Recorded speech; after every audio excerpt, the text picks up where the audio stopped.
Hello and welcome to Disasters Deconstructed live stream. Yay, new countdown. I'm so excited. Yay. That was pretty cool, I think. This is pretty cool. Yeah, I'm kind of sitting here humming. I'm glad I stopped humming before we went live. I don't think people need to hear me humming. Anyway. I like our theme song. It's pretty cool. Absolutely, right? Even if we say so ourselves. Yeah. Welcome, everyone. It's great to be in live stream again. This is our first live stream of 2022. Even though it's March, we kind of took a bit of time, to settle in the 2022.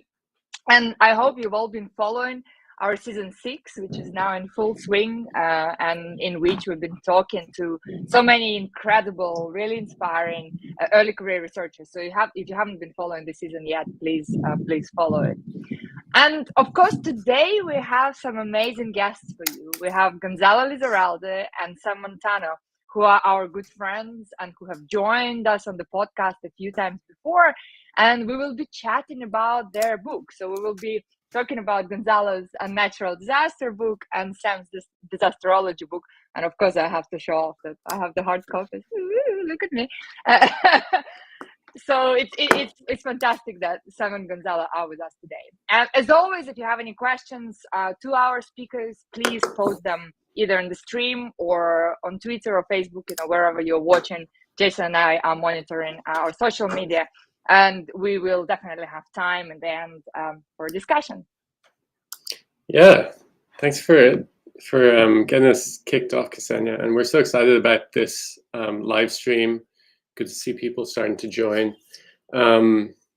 Something that has really become central in the podcast is talking about naturalness of disasters and how that's kind of a common misnomer, how it's also used to mask over the ways in which systems of oppression create risk.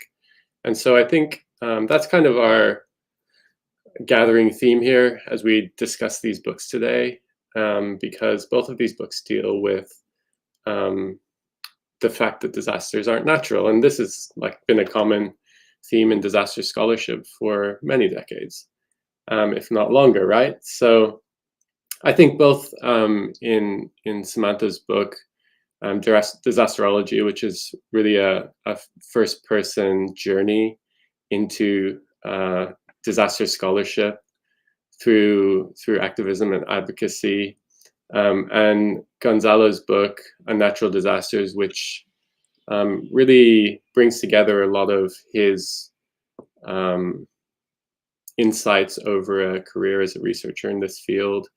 And I really enjoyed the kind of very political angle of that book. And we talk about this all the time, disasters are political, and so many in our field, so many organizations in our field try to depoliticize them for various reasons. And hopefully we can unpack some of that today. But this idea of disasters not being natural, it's something that's really taken off and is being promoted in social media a lot. I'm sure most people tuning in are familiar with this message. And maybe participate in kind of spreading awareness of that. But that's not really enough to try to kind of stop people saying the wrong thing. That has limited value. So that's something we try to talk about a lot, is what's the purpose of this? Can we use it as an opportunity to talk to people about where risk is really being created? I tend to see it as an opportunity where that people are using that language to educate. So I'm excited, and let's talk to our guest today. That's going to be the most exciting thing. You don't want to hear from us too much more. Over to you, Ksenia, if you want to do some intros. Yeah, absolutely. So, as we already said, today we have Gonzalo Lizarralde and Samantha Montano with us. So we have them on the screen. Let's bring them on the screen. Good plan. Let's bring them on the screen. Hi, Gonzalo. Hi, Sam. And I'll do some formal introductions. So Gonzalo Lizarralde is a professor at the School of Architecture at the University of Montreal, Canada. Gonzalo has 15 years of experience in consulting for architecture and construction projects and has published a whole range of articles in the fields of low-cost housing and project management. Gonzalo is also director of the IF Research Group and the leader of the Disaster Resilience and Sustainable Reconstruction Research Alliance. And of course, he's also a founding member of IRAC, an international network for improving post-disaster reconstruction, which we're all part of and absolutely love. And today, Gonzalo is joining us as the author of his latest book, Unnatural Disasters, and why most responses to risk and climate change fail, but some succeed. And Gonzalo also authored the Invisible Houses book, and he's a co-author of the book Rebuilding After Disasters.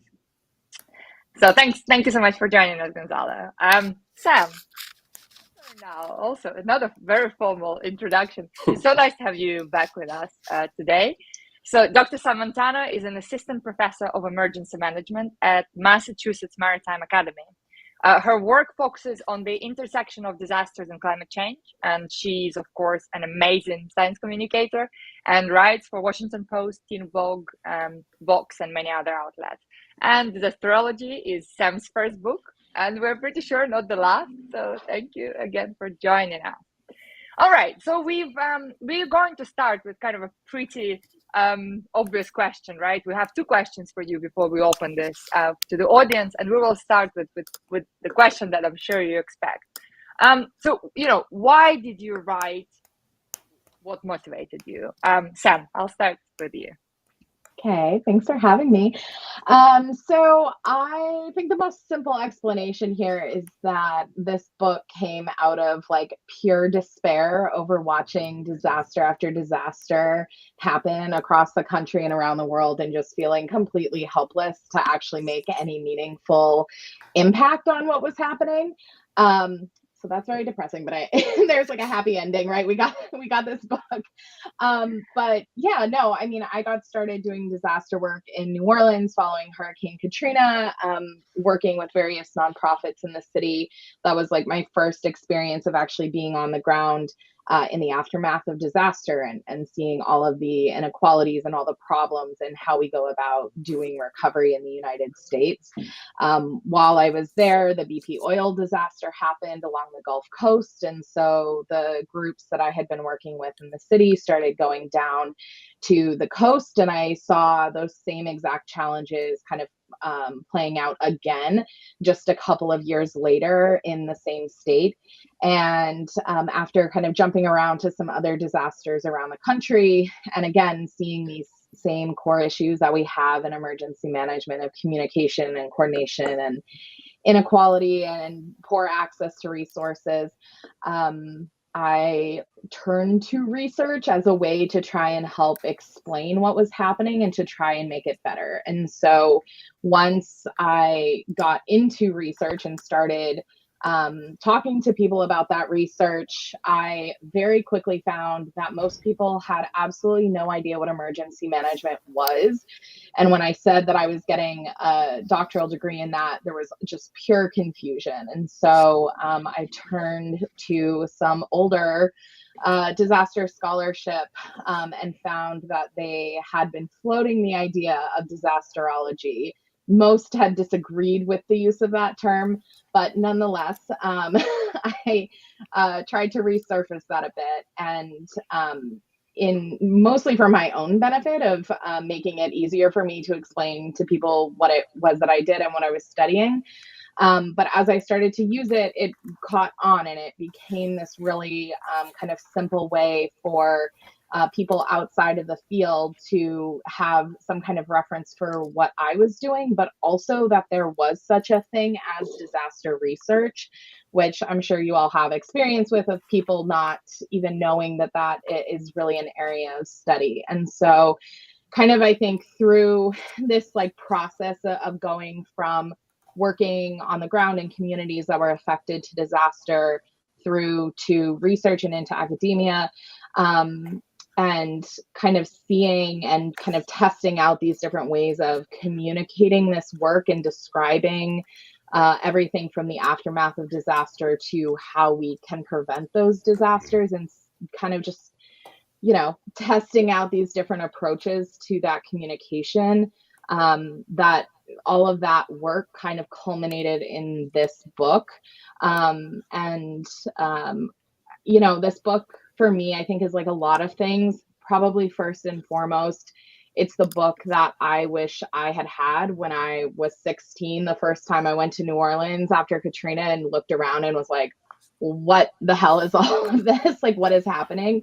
If I had had that book, I would have saved myself a lot of time. It's a reflection of the conversations that I have with my students who are just starting out in emergency management and are also feeling, I think, kind of very overwhelmed by the breadth and the complexity and the extent of challenges within our system. I think it's like a useful tool for journalists and for activists and people who are working in communities where these disasters happen to help kind of see that bigger picture. So, there was a lot of different motivations. Again, this is kind of like the culmination of all of the different kind of threads of my work that I do kind of coming together in this one book. Amazing. Thank you so much for sharing it. And of course, just as a reminder, if people you haven't read it yet, go read it now. Gonzalo, same question to you. Why did you write this book? Well, first of all, thank you, Ksenia, and thank you, Jason, for this invitation. It's always a pleasure to be back in Disasters Deconstructed, and happy to be with Samantha too. And I read your book, and it's amazing. So, thank you very much for this invitation. Unnatural Disasters. This book emerges after about 20 years of work in disaster studies, and over 15 years of working in consultancy or accompanying stakeholders in the disasters field. And after all those years, I found two gaps or disconnects that I wanted to address here. The first one is a gap or a disconnect regarding our understanding of disasters and risk and climate change and processes of reconstruction and rehabilitation after disasters happen. So what I have found is that we have created over the past decades a series of concepts and ideas that have become increasingly generalized, increasingly abstract, and in that way increasingly disconnected from the very realities they try to describe. Let me give you a few examples. The idea of vulnerability, the idea of resilience, the idea of sustainability, the concept of innovation, the idea of community participation. Very common concepts such as building back better. They started originally as ideas that tried to explain a certain reality. Some of them in the beginning made a lot of sense because they were trying to unpack realities that were happening on the ground. But as these terms became more and more popular, we started to elevate their level of abstraction. And we started to use those terms in many different ways, to the point that they barely explain anything significant anymore. They have become disconnected from the realities they try to explain. Think about sustainability, for example. We use it so much every day in so many different ways that we don't really know what we are saying when we claim that something is sustainable or is supposed to be sustainable. So the first gap is regarding our understanding of reality. And the second gap is regarding what we do when we then confront risk and disaster. So it's a gap, I would say, in practice, in reality. And I've called this gap the plastic straw fallacy. I didn't coin that term, but I've used the term plastic straw fallacy to remind us that very often when we are confronted with risk and destruction or climate change, for example, we tend to rely on easy solutions that come handy, that will clean our conscience, that will make us feel better, but that in reality have very little impact on the ground. It's like banning plastic straws. Well, at the same time, we keep our patterns of consumption untouched, right? So yes, we banned the plastic straw in Starbucks cafe, but at the same time, we are producing more and more pollution and more garbage and waste that goes to the ocean or goes to or destroys nature. So in practice, we are adopting a series of principles. I would call them also prefabricated frameworks of ethical reasoning. So we want to feel good, we want to feel ethical, we adopt these prefab patterns of ethical thinking, and we clean our conscience and think that we're doing better, right? Think about recycling, for example. We consume more, we recycle more, but we are also consuming more and more and more. Or think about driving electric cars. We clean our conscience because we have powered our cars with electric batteries, but we tend to forget where those batteries, what type of exploitation of resources those batteries require, right? And think about many other solutions that we do every day, thinking that we solve the problem by adopting a technical solution. And in that sense, we depoliticize the issues at stake. We tend to reduce the political component that risk has. We tend to reduce the political component that climate change has. We tend to reduce the political component of risk creation. And that's a danger. So to put it in a nutshell, two main gaps. One that has to do with our understanding of reality, very much related to our research and concepts and how we see things from science and how we explain realities on the ground. And the other gap has to do with what we do when we find these problems, including climate change. And we dislocate things. We dislocate disasters from climate change. We dislocate vulnerabilities from the depletion of nature. Whereas in reality, all these things are highly connected. So we create plastic straw fallacies to clean our conscience, and we keep our patterns of consumption. We maintain systems of oppression. We maintain systems of inequality without really addressing the real problems that we should be addressing at this moment. So in a nutshell, it's about that. It's telling the story of those gaps and how we can eventually overcome those gaps, how we can act better, how we think about these issues in a different way. It implies thinking about new narratives or understanding new narratives. And you will see it's about listening. It's about listening much more, maybe talking a little bit less, and listening what people are saying is crucial in order to change that state of affairs. Yeah, thank you so much for that amazing intro from both of you. And I just want to remind our viewers that wherever you're watching this live stream, you can post your questions or comments in the chat box, and we can put some of those to either of our authors who are with us today. So pushing forward, I know in both of your books that you have a focus on challenging inequality, and also on, as I said before, on highlighting the unnaturalness of disasters.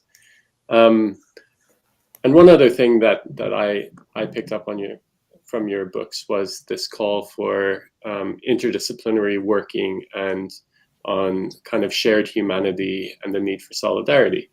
And so I wanted to ask both of you if you had any ideas or insights into the challenges that we face in action. Gonzalo, you were talking about action that we can take that's beyond plastic straw fallacy, beyond just feeling good.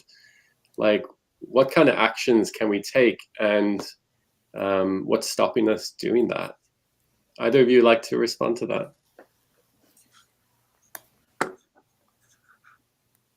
think we have a long list of Oh, sorry.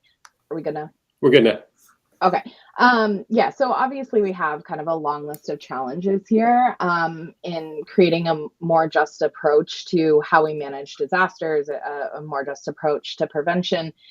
But I think for me, and also kind of in keeping with the theme of what motivated me to write this book, is that a root problem that we have is this failure of communication, and that to me, or I've experienced this obviously within unique disciplines that are studying disasters across disaster research as a broader field, as we're working with other kind of non-primarily disaster-focused disciplines, as we're branching out, talking to media, working with policymakers, working with local officials, there is just this persistent problem of people talking past each other, not being able to get on the same page. And where I have seen that kind of work internally with groups and kind of be able to turn that around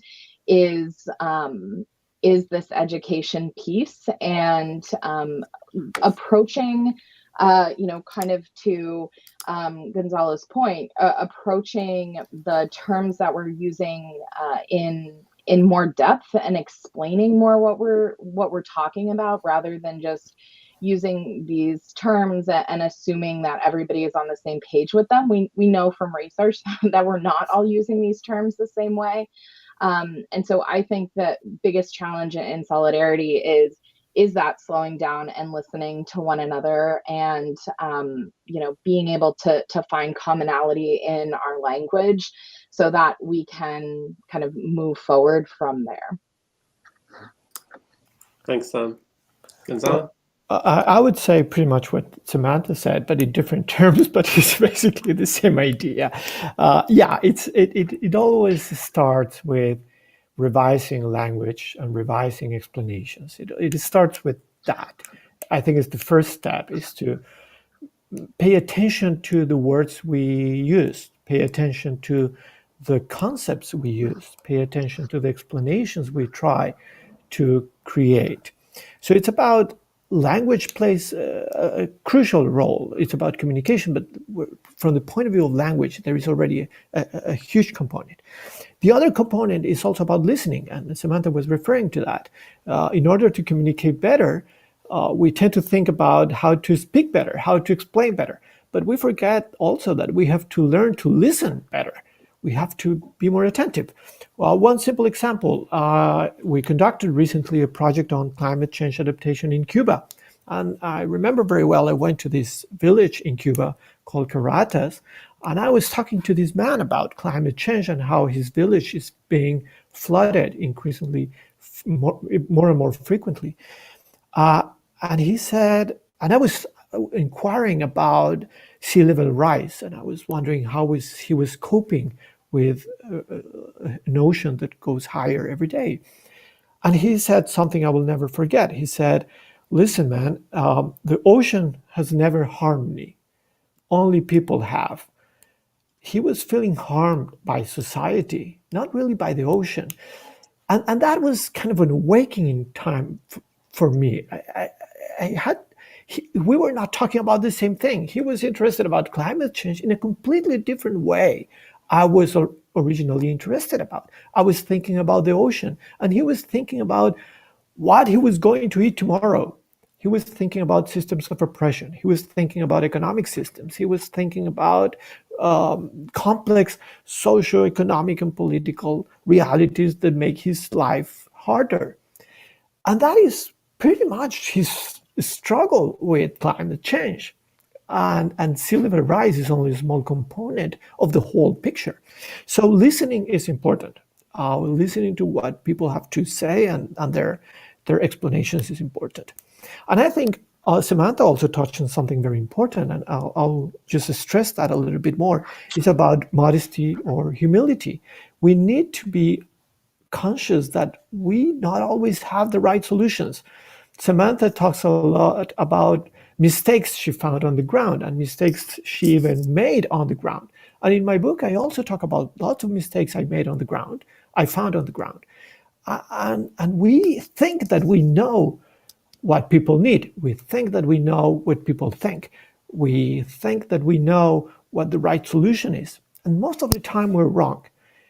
We need to realize that we need to learn, and listening is part of that experience, but also humility is important. And then we also rely on oversimplifications. We tend to, disasters, destruction, climate change, those are very, very complex issues. So one common response to that is oversimplifying the problem, thinking that climate change is a matter of sea level rise or Arctic ice melting or thinking that disasters is about the hazard component of it, or thinking that reconstruction is about building houses, or thinking about rehabilitation as the problem of giving emergency aid. And we tend to oversimplify the problem. By oversimplifying the problem, we're only exacerbating those differences and those mismatches. So if we want to address inequalities, we have to address the complexity, socio-political and cultural complexity that gets involved. One very quick example, if I might have 2 more minutes. Very recently, about actually already 15 years ago, there was an earthquake in El Salvador.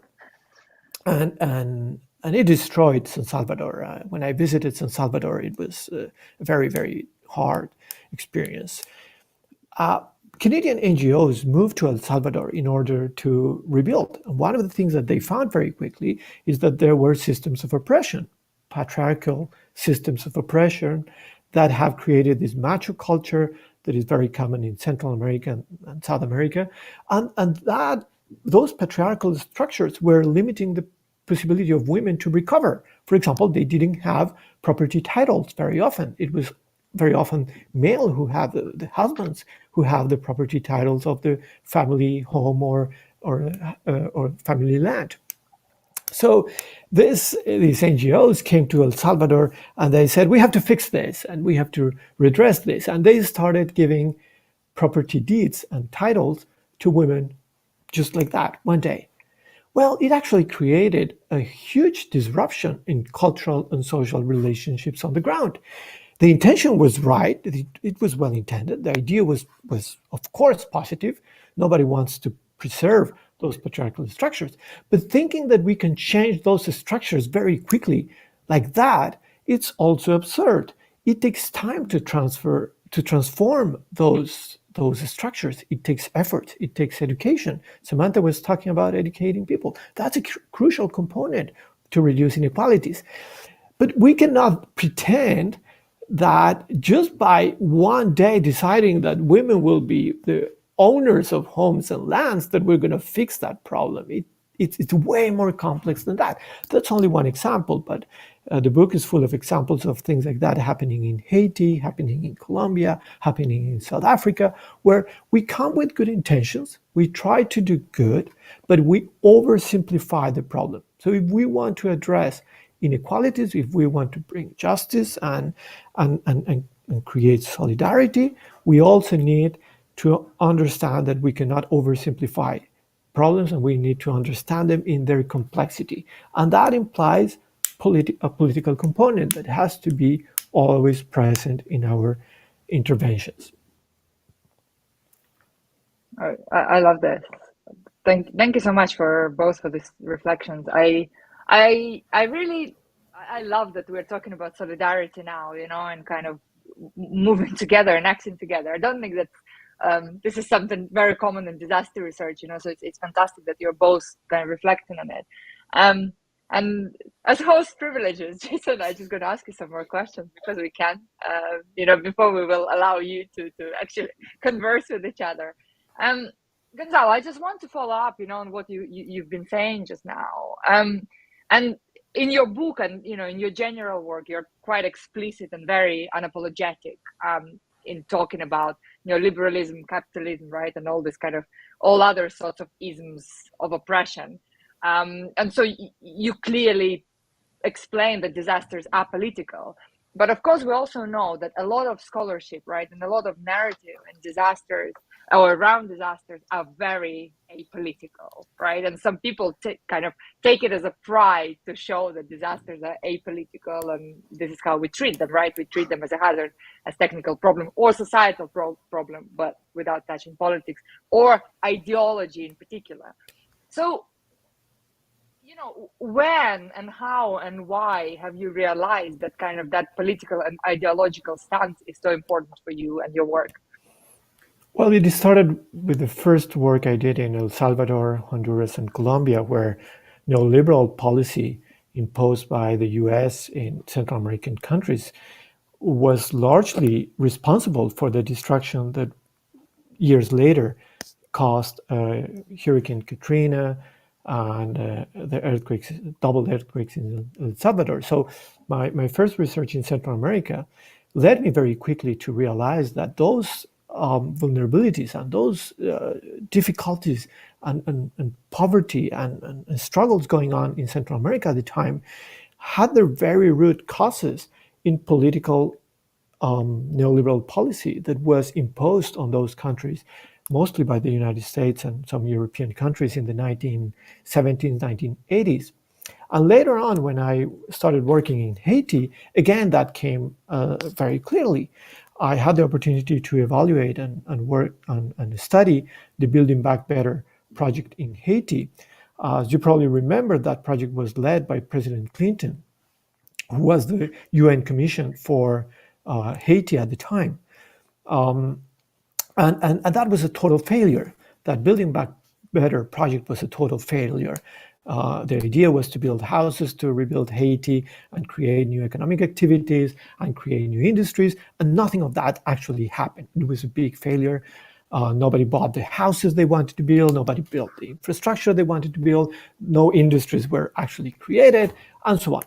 And if we go back to see what happened, years later, President Clinton himself apologized in front of a US Senate committee for the neoliberal policy he had imposed in Haiti years before. He did apologize in front of the US committee, Congress committee, but he still prevailed in this idea of oversimplifying problems in Haiti. And later on, he was promoting the Building Back Better project to build housing in Haiti that failed, only to learn a few months later that he was way too busy with his wife's political campaign in Washington. So he forgot about Haiti all of a sudden, went back to Washington and kept doing what he perhaps does much more. So again, what we find here in Haiti, what we found in El Salvador, what we found in Honduras and in some places in Colombia is that those inequalities are created by political games that are most of the time modeled according to neoliberal policy that eventually depletes the state, depletes institutions, reduces the size of institutions. So when disasters happen, what you actually need is institutions. If you have depleted institutions, if you have reduced institutions to their minimum, when disaster strikes, who's going to take care of doing things? Who's going to take care of building housing? Who's going to take care of building infrastructure? Who's going to take care of creating jobs? Who's going to invest? If you deplete institutions, when you're in trouble, you're going to need those institutions and nobody's going to be able to take care of them. I think Samantha found a similar pattern in New Orleans, where, again, the government kind of refused the idea of intervening, transfer responsibilities to the private sector. But in reality, when disasters happen, you don't necessarily need the private sector. The private sector is looking for profits, not necessarily to help the people in need. You need institutions committed to help people in need.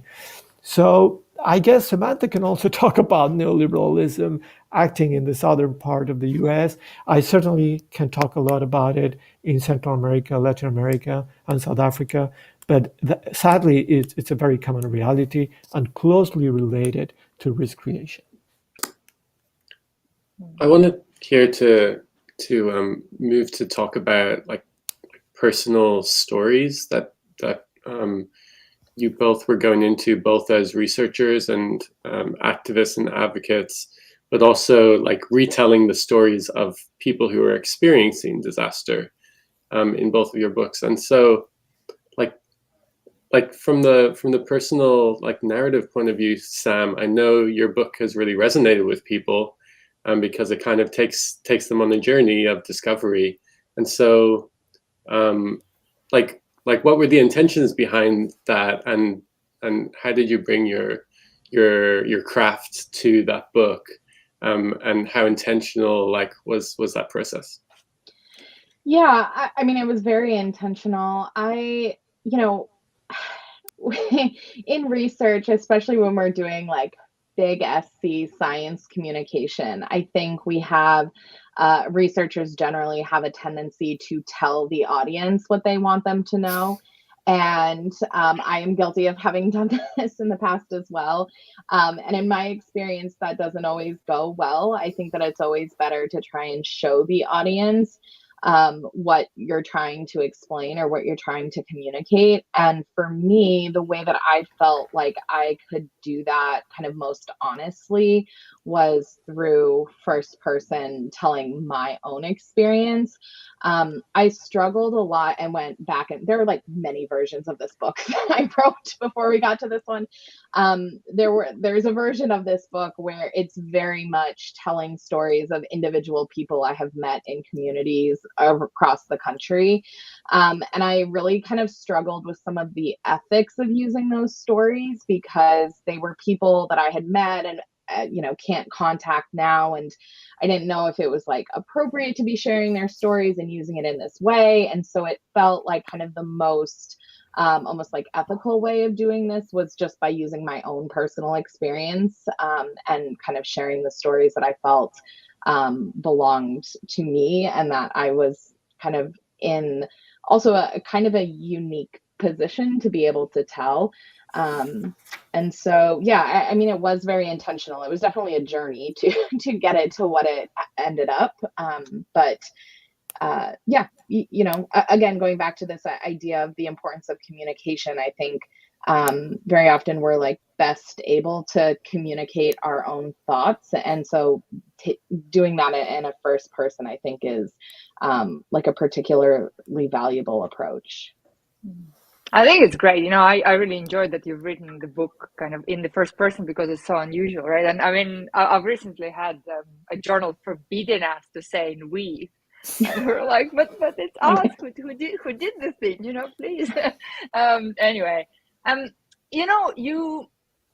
think in scholarship generally, right, we see kind of science as being objective, and maybe this is why, right, we use passive voice and all that.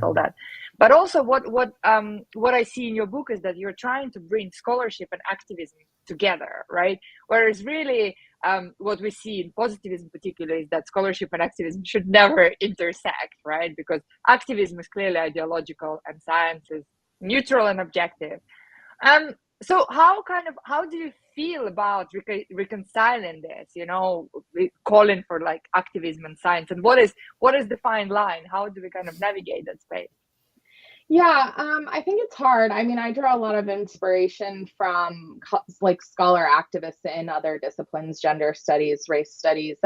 But I think that it's a little bit trial and error. At least it has been for me, right? Like you can read all the books on like scholar activism and try to follow those guidelines. But I think that there is kind of an element of this, especially when you're doing that so publicly, that your personality and kind of building trust with an audience over time is something that I think is kind of a unique experience person to person. For me, it wasn't even like a conscious choice to combine both of those parts of me, right? Like I grew up in activism, and that is just like a part of who I am. And now being a researcher is also part of who I am. And so keeping those separate to me don't even like feel like an option. And so it hasn't, there wasn't like some big decision or anything like that. And it is scary sometimes. Obviously working within institutions, there can be pressure, and I'm always wondering which tweet is going to get me canceled or fired. Like, who knows? Don't do it all. Hasn't happened so far, knock on wood. But that's those are risks that I'm willing to take personally, because the reason that I am a researcher is for things to change in practice and in policy. And so it's just kind of the obvious way to approach this work for me. Yeah, it's so interesting, Samantha. I also really enjoyed this. I think move by scholars to make it more personal, to push back against some of these norms of like demanding objectivity, demanding that you don't have a social agenda or that you're an advocate. I mean, what are we really doing if we're not an advocate for change, right? So Gonzalo, I wanted to come back to you and speak to the way that you really intentionally humanize the people that you work with through your career, through different projects that you mentioned, different communities. I find that your book was very humanizing and kind of pointed to a different way to recognize or a different way to frame vulnerability, a different way to frame risk than has maybe been normalized in our field. And you were pointing out that these people are courageous, these people are strong, and you're really, I felt, challenging the reader to kind of follow the leadership of the oppressed. And so I wanted to ask you about that, and if you had thoughts on how we can organize to kind of promote that kind of thinking that doesn't see the people around the world who are at risk of disaster as some sort of humanitarian project, but rather people that we can learn from and support in the things that they're already doing, right? Yeah. Well, thank you for your comment. Here one story. A few years ago, we were conducting research in Comuna 13 in Medellin. It's one of the slums in Medellin that had been dramatically affected by violence and mafia crime and all sorts of problems. Comuna 13 is a slum in the hills of Medellin, and it has been going through a massive transformation. The risk has been reduced due to proper interventions. There have been social programs, cultural programs to try to redress many of the problems on that slum.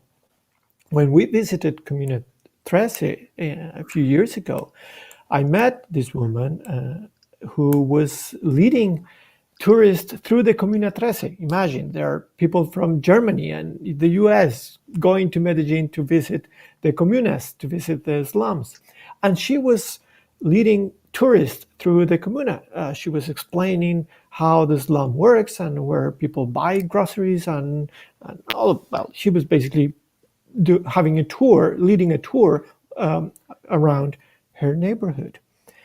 And I noticed that she was always pointing her side to the floor. She was always looking at the floor, even though she was addressing tourists. So at one moment we had the chance to talk, and she told me that she had been a victim of violence, all sorts of violence, when she was a teenager. That was very sad, but she explained to me how that violence had created permanent scars, and she had problem addressing the public. But she had overcome all of that through social and cultural programs organized by the city, and she now had a permanent job, something that is quite amazing in terms of going back from a very difficult youthhood and going towards adulthood later on. That for me was a clear demonstration of power and energy and how we can overcome problems. I left that day thinking about her, and I write about her in her book for a while. Years later, unfortunately, I learned that she was arrested by the police and accused of murder. We will never know what happened. We will never know whether she was in reality guilty or not, but she's paying jail time today.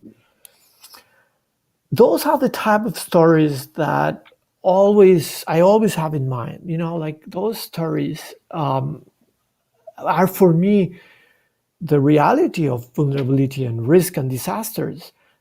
People like her, like those personal stories where there is suffering, there is success, there is suffering again, there is oppression, but there is also what we could perhaps call resilience, or a form of strength to overcome challenges. Those are the characters that I always have in mind when I'm doing research. Those are the people I always have in mind when I'm trying to write. And writing about them is never easy. It's very complicated to talk about human suffering. Just telling this story is difficult, because how can I tell the story of this woman without victimizing her? How can I tell the story of this woman without patronizing her strength? It's very difficult, isn't it? Like, just by telling the story, I might be victimizing or patronizing her story. It's very tough. But as Samantha said, being honest as a writer became for me also a way of trying to overcome that, being as honest as possible, trying to be as honest as possible to tell the story of human people as I lived, as I encountered it. And honesty, I think, is for Samantha and for me has been kind of the key to get around that problem. But talking about human suffering will always be difficult. We're in a field that we have to deal with human suffering. And do we have to detach ourselves from it? Do we have to engage in it? Do we have to militate? It's always very complex. And I think we have to find our ways. I don't think I have found the right way. I tried that on that book. I think Samantha also mentioned about writing and writing and writing. I also did many exercises of thinking, how can I tell those stories without falling into the common traps? Whether I succeed, I don't know, but that's an honest say, try to do it. Yeah, thank you for sharing that, and thank you both for like being vulnerable about sharing your process. And it's not easy for any of us to say like what we struggle with and where we made missteps. And I think it's healthy for scholars and practitioners to do this more often, right? And I love to hear about people's writing process, and the ethics of telling stories is really important, an important discussion that we're having in different places. But I just wanted to like give you both this opportunity to ask anything to each other about your respective writing projects, or any comments on each other's work would be really welcomed. We have like 10 minutes left. I would certainly have a question for Samantha, because I'm fascinated by what happened after Katrina, and I know that you spent time and efforts there. What do you think years later? Now that you have the time to reflect and the book was an opportunity to reflect on that. But years later, what do you think? What do you keep from that experience? What are the takeaways that we have to keep from Katrina? What should we learn from that experience? Very sad experience. What should we remember about that should guide our work for future years? Everything. I think it's the best answer there. No, I think everything about Katrina for me is kind of exemplary of all of the problems and all of these issues of vulnerability and inequality. All of that came together, I think, so clearly in Katrina, especially like in the years since as that event has been pulled apart and kind of the play-by-play of what happened has been pulled apart. I think it is so clearly like the story of disaster, of catastrophe in the United States. And I think the thing that like kind of always makes me catch my breath a little bit with Katrina is that can happen again, and that can happen to any community in the US, right? We saw a similar situation with Maria. We've seen the response to COVID fall apart from the beginning. And so for me, and I don't know, it's hard because that is the event that started my like career into disasters. But I think for a lot of people in the US, and a lot of disaster researchers, Katrina is kind of the starting point and the impetus for the work that they do. And so I think also there has been a tendency to talk about how much has changed in emergency management since Katrina. And a lot of that, I think, is one, overblown, but two, that it kind of hides all of the things that haven't changed since Katrina. And so again, this idea that can happen again is very kind of prevalent in the work that I do, and kind of like a driving fear of a lot of the work that I think a lot of us do. Mm. I have a question for you. So I loved your book. I have it here. I really enjoyed all of the stories that you told, and I've recommended it to some of my students too, as a way for them to kind of gain a better sense and gain a better understanding of how we use a lot of this terminology. But I'm wondering, this is something I've been thinking a lot about, especially since finishing the book, but what do you see as like the next 5 to 10 years of disaster research, and like the direction that the field is headed, and where practice is headed? Well, I would like to see more research on new narratives, on new explanations. I would like to see, I hope we will develop new understandings, fresh understandings of risk and destruction and climate change and destruction of nature as well. Whether that's going to happen or not, I don't know. That's what I wish could happen.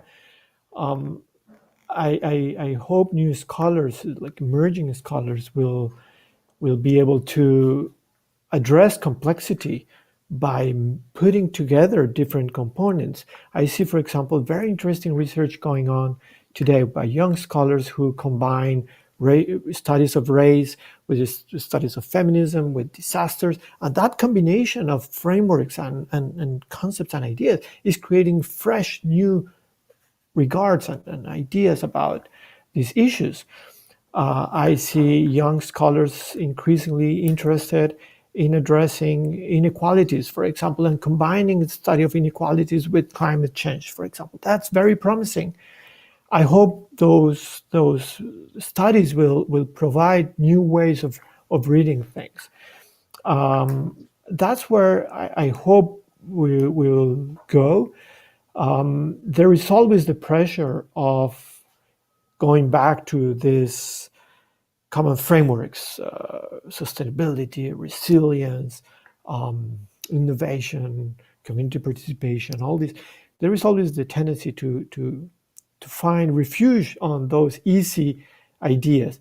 But I think we have to resist that comfort and go and say, okay, let's forget for a while about sustainability. What do people think about the environment? How do people see nature? What are the cosmovisions of Black communities in the Amazonia regarding pollution? What are those cosmovisions or explanations of reality by indigenous communities in Central America? What are those explanations? And kind of refresh a scholarship with these new concepts and these new ideas. That's something promising. I hope it's going to happen. There is lots of stories at the margins of scholarship today. There's lots of explanations that are today at the margins. If we were able to put them at the center, or at least go deeper to see whether they are able to explain things. One example, we tend to think about climate change as an issue of creating adaptive capacities. Almost every research scholar has, at one moment in their life, think about adaptive capacities. So I fell in the trap a few years ago. So I went to places and started evaluating adaptive capacities. And I was talking to people on the ground, and they were like looking at me like, what? Adaptive what? I was like, capacities, like you have resources. And the communication was not going on. It was only after reflection on that I realized that they didn't know what I was talking about. They wanted to talk about something else. Those people in the slums, they were telling me about attitudes, for example, about emotions, And I was coming with this idea of adaptive capacities that they hardly understood. And they wanted to talk about how sad they were about too much rain destroying their plantations. They wanted to talk about pride. They wanted to talk about attitudes towards struggles. They wanted to talk. So that's a promising area of research, to try to get rid of those ideas, preconceptions we have, and listening. Maybe if we pay attention, attitudes are more important than capacities. Maybe we pay attention, emotions are more important than skills. But we have to listen more, and I hope that researchers will do that, and I hope that practitioners will do that too. Thank you both so much for your reflections and for joining us and for your stories. You know, I both in your books and now in this kind of last 55 minutes, both of you have this amazing ability of just unpack really complex realities and just talk about them so easily, you know, and I could really just sit here and listen. This is great. It's fantastic to be a host, so we get to enjoy to listen. And I particularly love that today you both emphasize this idea of kind of dialogue and listening and, you know, being together and kind of working in solidarity. And also talking about your personal stories, which I hope more of us would reflect upon, because positionality is so important. So thank you again. And for the audience, if you haven't read Sam's Disasterology, if you haven't read Gonzalo's Unnatural Disasters, please do. Both books are fantastic, and I'm sure you will enjoy it as much as we did. And please join our upcoming live streams over the next couple of months. So we are joined on the 31st of March by our friends Jamie Vickery and Carly Purdom and their comrades to talk about prisons and homelessness. We are going to have a book group in April, and we are reading Hope Against Hope by Out of the Woods Collective. And in May, JC Gaia is back. He hasn't been with us for a few months. I'm sure he missed us terribly. And we will be talking about his new book, The Invention of Disasters. As always, follow our season 6. We have a couple of more episodes, 3 more episodes, I think, to come in the season. And follow us on Twitter or any other podcast apps. Thank you, Sam. Thank you, Gonzalo. It's been great having you today. Thank you, Ksenia. Thank you, Jason. Thank you both. Bye, everyone. Bye. Bye-bye. Bye. And congratulations.